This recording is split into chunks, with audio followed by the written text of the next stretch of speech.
इस वार्ता में एक बहुत बड़ा खुलासा आपके समक्ष करेंगे और उससे पहले मैं ये जरूर कहूंगा, भारतीय जनता पार्टी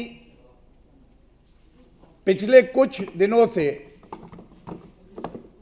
और तमाम भारतीय जनता पार्टी के जो नेता हैं, सांसद हैं, श्री बिदूड़ी जी हमारे साथ हैं, आज प्रदेश अध्यक्ष आदित्य गुप्ता जी थे कल, बार बार जो मुख्य मुद्दा है उस पे अरविंद केजरीवाल जी को लाते हैं। ये जनता के प्रश्न हैं, इसका उत्तर दे दीजिए। लेकिन विचित्र आपकी पाप राजनीति है। जो प्रश्न जनता पूछ रही है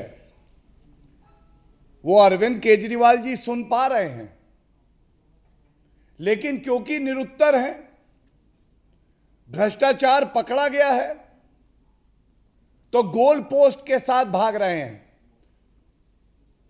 जनता प्रश्नों का गोल दाग रही है और वो गोल पोस्ट बदलते हैं। कभी न्यूयॉर्क टाइम्स के लेख पे पहुंच जाते हैं, कभी राजनीतिक द्वेष बताते हैं, कभी मोदी जी वर्सेस अपने को ही एक बड़ा नेता बताने लगते हैं, कभी विधानसभा के चुनाव पे चले जाते हैं। लेकिन ये सब जो आप कर रहे हैं ये आपके काम आएगा नहीं। आज सबसे पहले शुरुआत करूंगा खिसियाए हुए अरविंद केजरीवाल जी और एक्यूज्ड नंबर 1 मनीष सिसोदिया कहने लगे कि मेरे पास एक संदेश आया है भाजपा का। मैं इतना ही कहूंगा, जिनकी नीयत खोटी है, सोच छोटी है, उनको कोई क्या तोड़ेगा। आपका अहंकार तो दिल्ली की जनता तोड़ रही है। ये सब अनर्गल बातें करना बंद करिए। और आपको अगर इस बात का अहंकार है कि आप भ्रष्टाचार करके जनता का जो रुपया है उसे लूट कर उत्तर भी नहीं देंगे, बहुत जिम्मेदारी से हम कहते हैं आपका अहंकार और गुरूर भी टूटेगा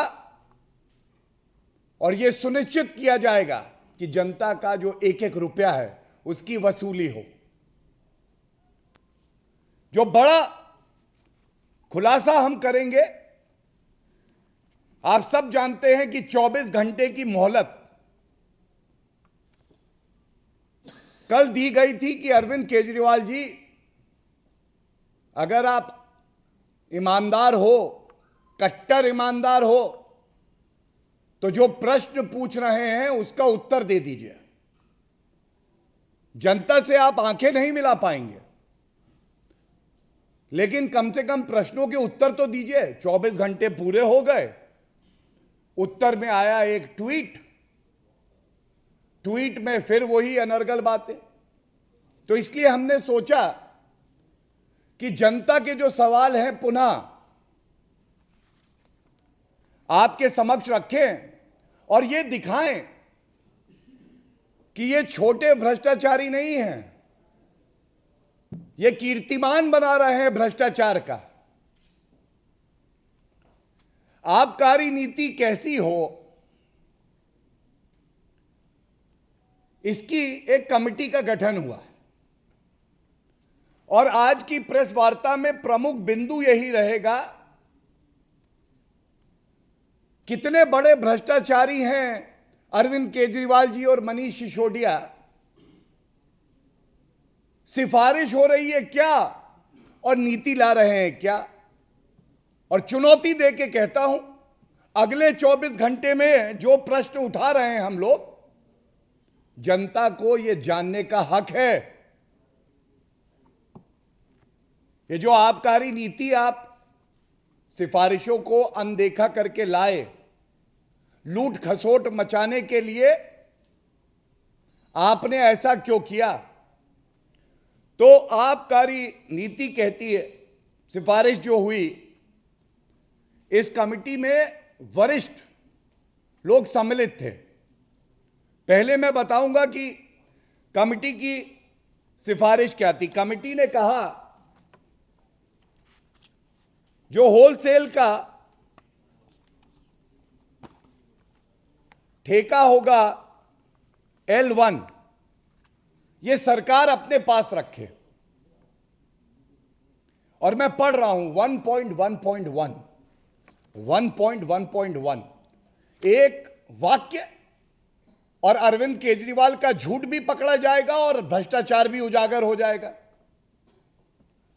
IMFL trade should be revamped by bringing the entire wholesale operations under one government entity. क्यों?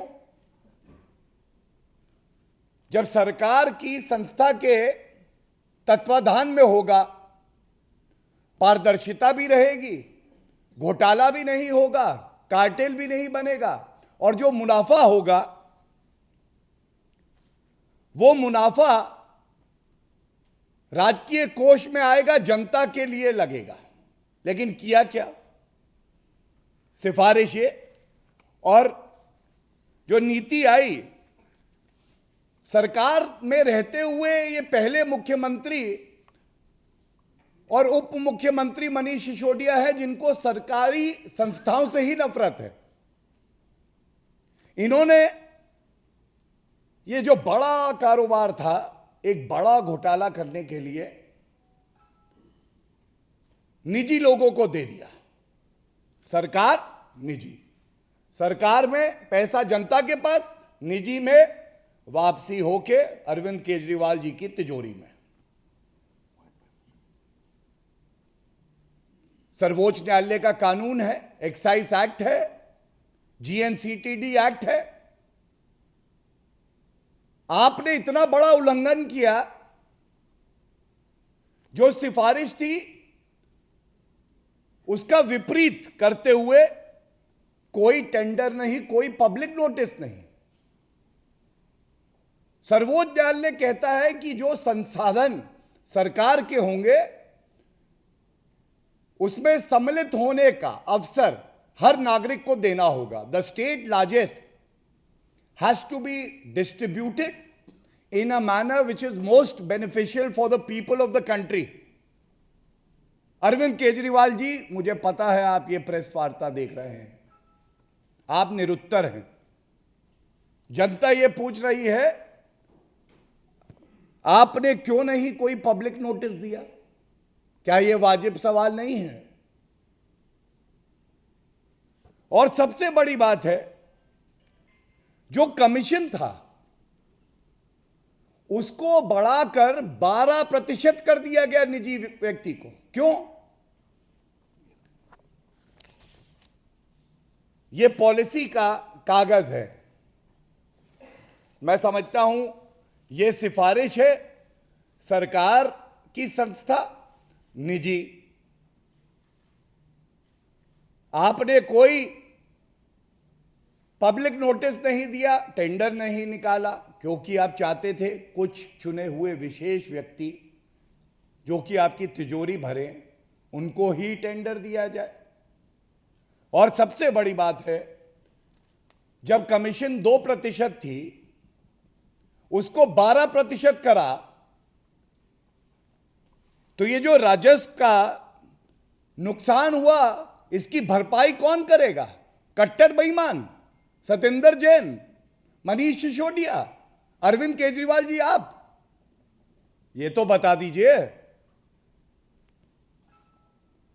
इसके बाद यह सिफारिश की गई है। दूसरा जो बड़ा मुद्दा आता है, एक लाइन पढ़ूंगा, और इसलिए पढ़ूंगा कि जब भारतीय जनता पार्टी कोई बात रखती है तथ्यों के आधार पे, बड़ी ईमानदारी से, जनता की बुलंद आवाज बन के रखती है, और जो भ्रष्टाचारी होते हैं, अरविंद केजरीवाल जैसे लोग होते हैं, ये थर थर कांपते हैं। मैं प्रमाण लेके आया हूं, सिफारिश हुई कि जिन व्यक्ति को रिटेल वेंडिंग का ठेका जाएगा वो लॉटरी सिस्टम से जाएगा। There should be a new lottery, it is recommended. और इसकी वजह भी वही है, जब लॉटरी होगी तो भाग लेने वालों की संख्या ज्यादा होगी, ज्यादा राजस्व आएगा। लेकिन किया क्या गया, पूरे दिल्ली क्षेत्र को 32 जोन में बांटा गया, लॉटरी नहीं की गई, और 16 ऐसे शराब के कारोबारी जो कि इनके साथ मिली भगत में इनको रुपया देंगे, उनका चयन करके हर किसी को 2 जोन दे दिए गए। अब यह बड़ा चिंताजनक है कि आप अपनी आबकारी नीति जो बनाते हैं उसमें सरकार के जो नुमाइंदे हैं उनका विवेक जरूरी नहीं है। जिनको भ्रष्टाचार करना है वो बता रहे हैं कि आबकारी नीति में ये वाला क्लॉज हमें पसंद नहीं है, 30 करोड़ रुपए का जो जुर्माना है उसको माफ कर दीजिए, 144 करोड़ रुपए जो देने हैं सरकार को उसको माफ कर दीजिए। ये तभी होता है अरविंद केजरीवाल जी, जिसको जनता ने जिम्मेदारी दी हो ईमानदारी से जनता की सेवा करने के लिए, वो खुद बेईमान हो जाए। और तीसरी बड़ी बात, ये बहुत अहम है, ये स्पष्ट था सिफारिशों में कि 10% जो है वो लाइसेंस फीस को बढ़ाया जाएगा रिन्यूअल पे। यहां पे और बड़ी एक लूट हुई। सिफारिश को आबकारी नीति में लाया गया और लिखा गया add 10% to account for year on year growth 10% of clause 6 में जो है उन्होंने बताया कैसे रेवेन्यू होगा, और इसके साथ उन्होंने कहा कि 10% बढ़नी चाहिए। लेकिन जब इसको लागू करने की बात आई, दबाव में आते हुए कहीं हमारी ये काली कमाई रुक ना जाए, ये 10% जो है वो लिया ही नहीं गया।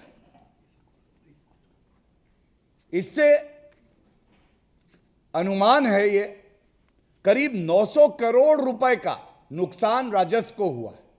900 करोड़ रुपए केवल इस 10% जो बढ़ोतरी होनी थी रिन्यूअल पे फीस में, वो ना लेने से। अब ये सारी बातें कहते हुए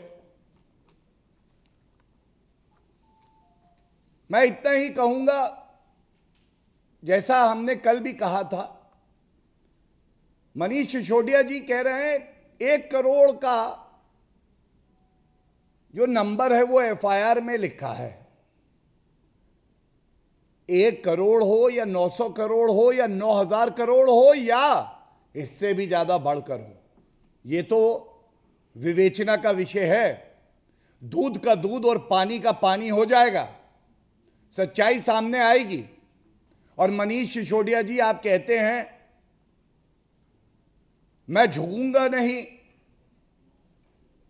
अरविंद केजरीवाल जी सर्टिफिकेट देते हैं ये कट्टर ईमानदार हैं। ये बात अलग है कि आजकल जिसको कट्टर ईमानदारी का सर्टिफिकेट अगर अरविंद केजरीवाल दे देते हैं तो वो जेल की सलाखों के पीछे जरूर जाता है। और ये भी बात स्पष्ट कर दें, अगर विवेचना पूरी तरह से हुई सामने आई और आपका भ्रष्टाचार सामने आया तो आप कानून के सामने झुकेंगे भी और आपका भ्रष्टाचार रुकेगा भी।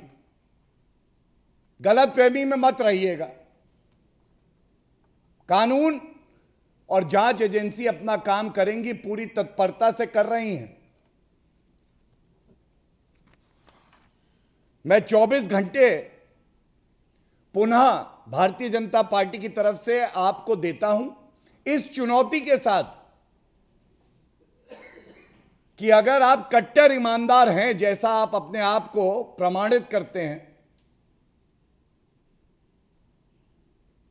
बाहर निकल कर आइए और जो सवाल जनता के हैं उनका उत्तर जरूर दीजिए। और अगर आपको लगता है इन सभी गंभीर आरोपों का उत्तर न्यूयॉर्क टाइम्स का आर्टिकल है और इश्तिहार का बजट बढ़ाकर टिम्बकटू टाइम्स में भी आप एक इश्तिहार दे के बच जाएंगे, तो ऐसा होने वाला नहीं है। सत्य बाहर आएगा जरूर। बहुत बहुत धन्यवाद। मैं प्रेम जी से कहूंगा कि आगे की कार्रवाई करें। आदरणीय रमेश बिदुड़ी जी से आग्रह है कि आपको संबोधित करें।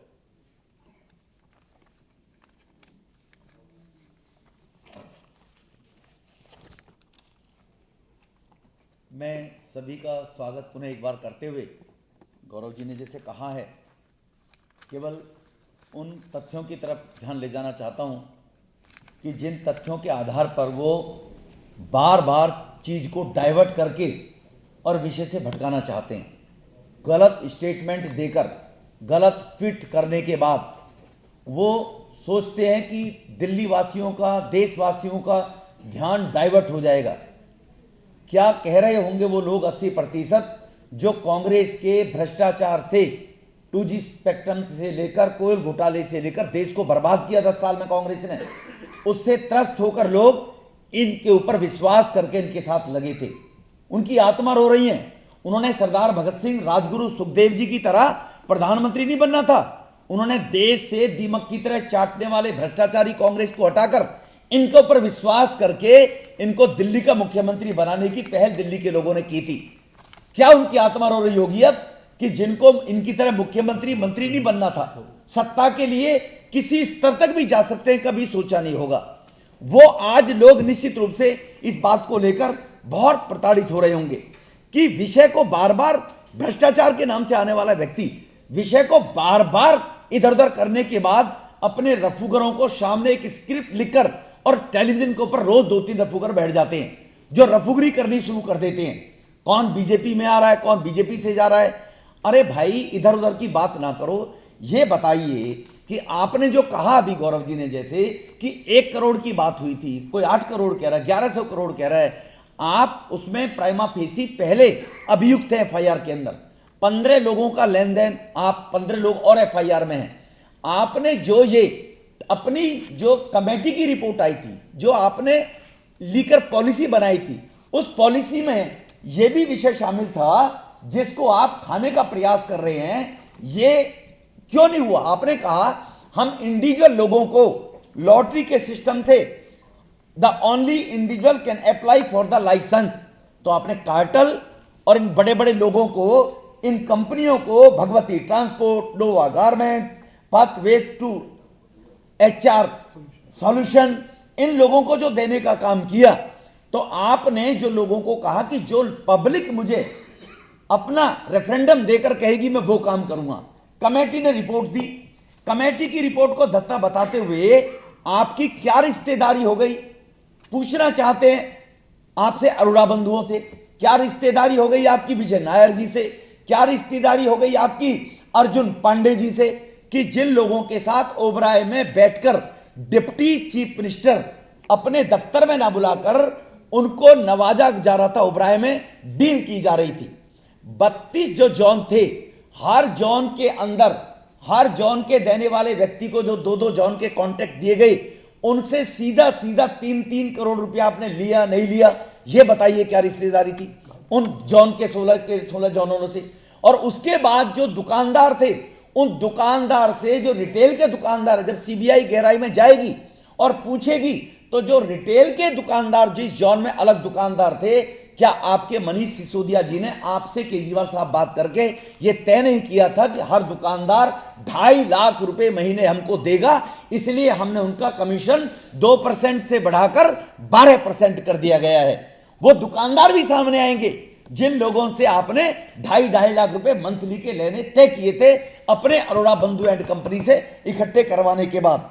आपसे मैं ये पूछना चाहते हैं हम केजरीवाल साहब से, जवाब उनके पास होता नहीं है। डाइवर्ट करने की बात आप कह रहे हैं कि बार बार ये पॉलिसी बहुत अच्छी थी, बहुत अच्छी थी। अब पूरा देश जान चुका है, आपके फॉलोअर भी जान चुके हैं कि जब अच्छी पॉलिसी थी तो आपने इसको विड्रॉ क्यों किया, जो बार बार सिसोदिया साहब कहते हैं और आप लोग मिलकर कहते हैं। आपने जो इन लोगों को इंटरनेशनल बियर, जिसका आपने कॉन्टेक्ट के अंदर जब उनसे ओबराय में बैठ के मीटिंग की तय की, तो इंटरनेशनल बियर के ऊपर 50 रुपए पेटी के हिसाब से दिल्ली की जनता के लूटने के लिए वो कीमत क्यों बढ़ाई गई, ये एक सवाल उठता है। बताइए आप, इसमें आपका कोई लेन देन नहीं था। 144 करोड़ रुपया 30 क्यों छोड़े, वो आपको गौरव जी ने बता दिया है। इसलिए भाइयों, हम एक केवल जानना चाहते हैं केजरीवाल साहब से, अगर कट्टर ईमानदार मनीष सिसोदिया जी हैं तो कट्टर ईमानदार मनीष सिसोदिया जी को स्क्रिप्ट लिखकर आप जब टीवी पर बैठाते हैं, बैठाने के बाद इंडिपेंडेंटली आप मनीष सिसोदिया को क्यों यह बात नहीं कह रहे हो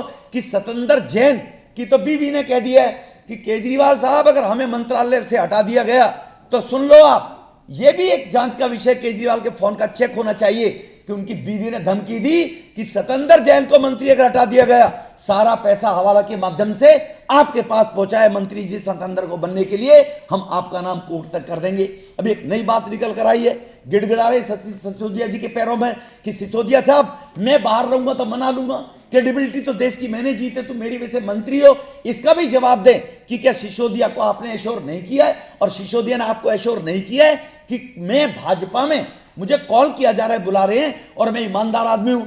ऐसे भ्रष्ट व्यक्ति को, देशद्रोही व्यक्ति को, जो सीए के तरह सर तन से कलम करने वालों का मदद करने वाला सिसोदिया, भाजपा ऐसे लोगों को चिमटे से भी न छुएगी।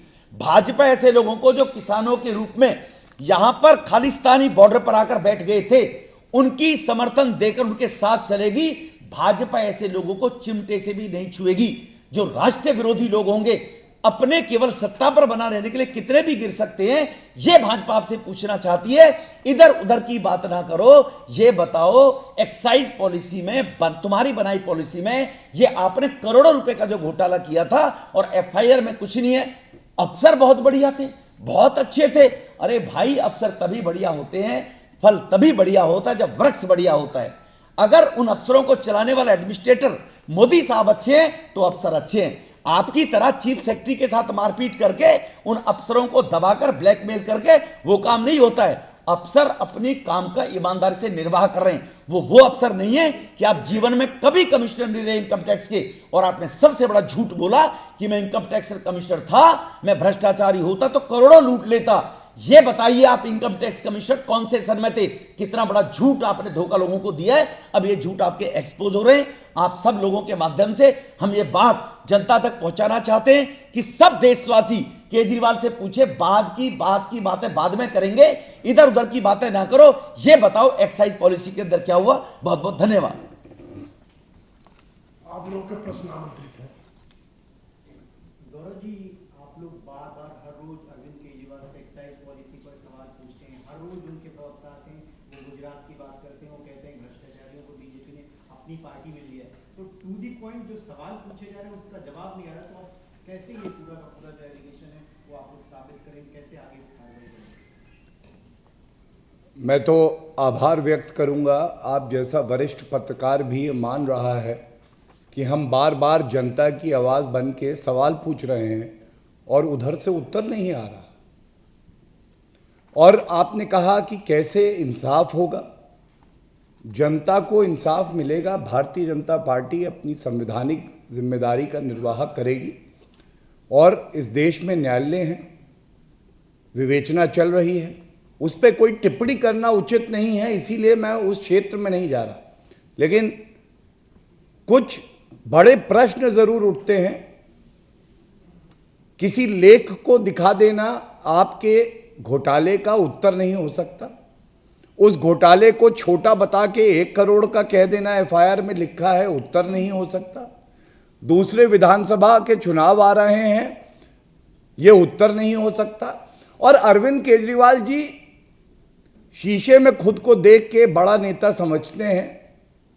ईश्वर उनको सद्बुद्धि दे, जनता की आंखों से खुद को एक बार देखे तो बहुत बौने मिलेंगे, बहुत बेईमान मिलेंगे और बहुत कायर मिलेंगे, क्योंकि प्रश्नों के उत्तर नहीं दे रहे। और अभी एक सवाल और है, जाति कार्ड भी खेलने की कोशिश की है उन्होंने कहा कि महाराणा प्रताप के वो वंशज हैं और फांसी पर लटका देना, लेकिन वो सर कटा देंगे, हाथ आप लोगों से हाथ मिल जाएंगे। देखिए, मैं ऐसा समझता हूं कि अभी तो बहुत कार्ड खेले जाएंगे।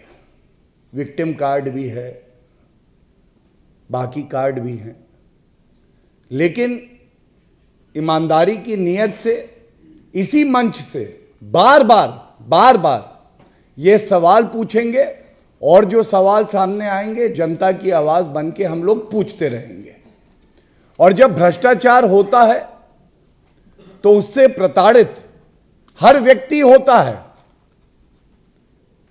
यह भ्रष्टाचार का नया फॉर्मूला आम आदमी पार्टी का हो सकता है, जिसमें वो जात लाएं, धर्म लाएं, विदेशी ताकतें लाएं, लेकिन प्रत्यक्ष को प्रमाण की आवश्यकता नहीं होती है। और अरविंद केजरीवाल जी की चुप्पी ये सिद्ध कर रही है कि अरविंद केजरीवाल कट्टर बेईमान हैं।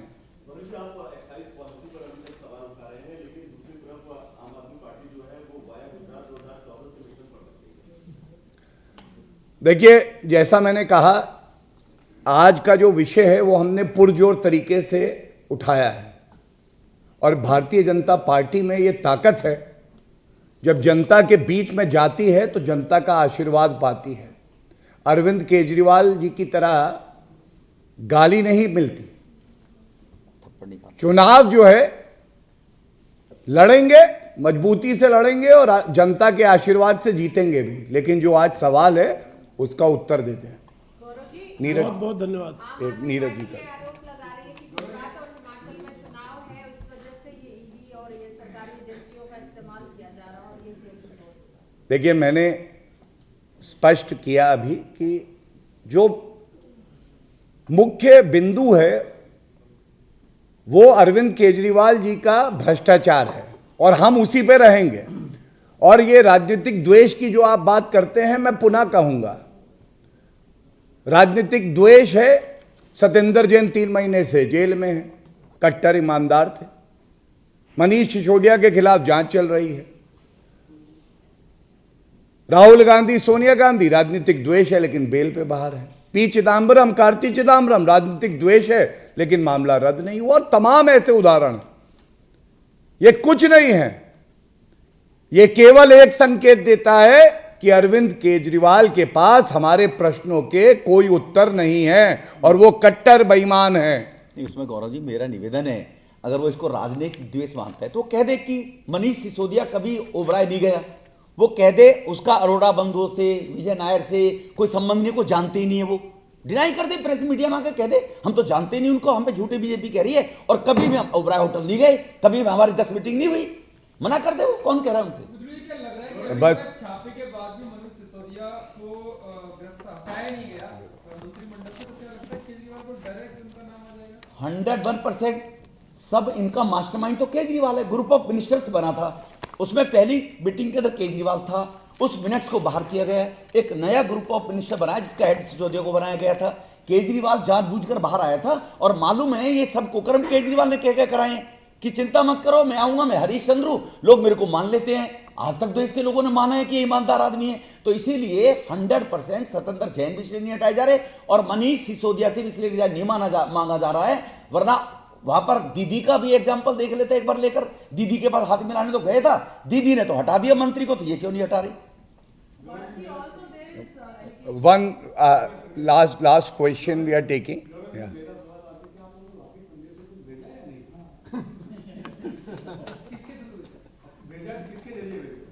देखिए नीरज जी, आपने जो बात करी है, मैं आज के मुद्दे पर रहते हुए केवल एक बात कह के अंत करूंगा इस प्रेस वार्ता का। अरविंद केजरीवाल जी भ्रष्टाचारी, मनीष सिसोदिया जी भ्रष्टाचारी। कोई परिवार इनको घर में घुसने नहीं देगा। भाजपा जो परिवार है ये पूरे विश्व का सबसे सम्मानित, सबसे बड़ा परिवार है। तो आप समझ गए होंगे कि मैं क्या कहना चाहता हूं। धन्यवाद।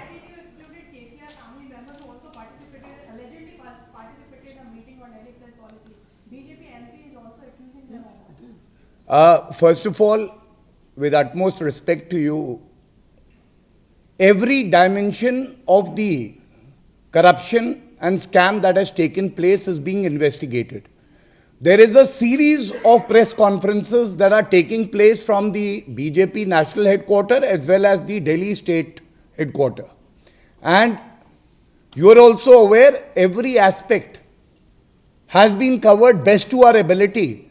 And if you feel that certain aspect has not been covered, then we have full faith in the free media of the country to raise that issue as well. Thank you.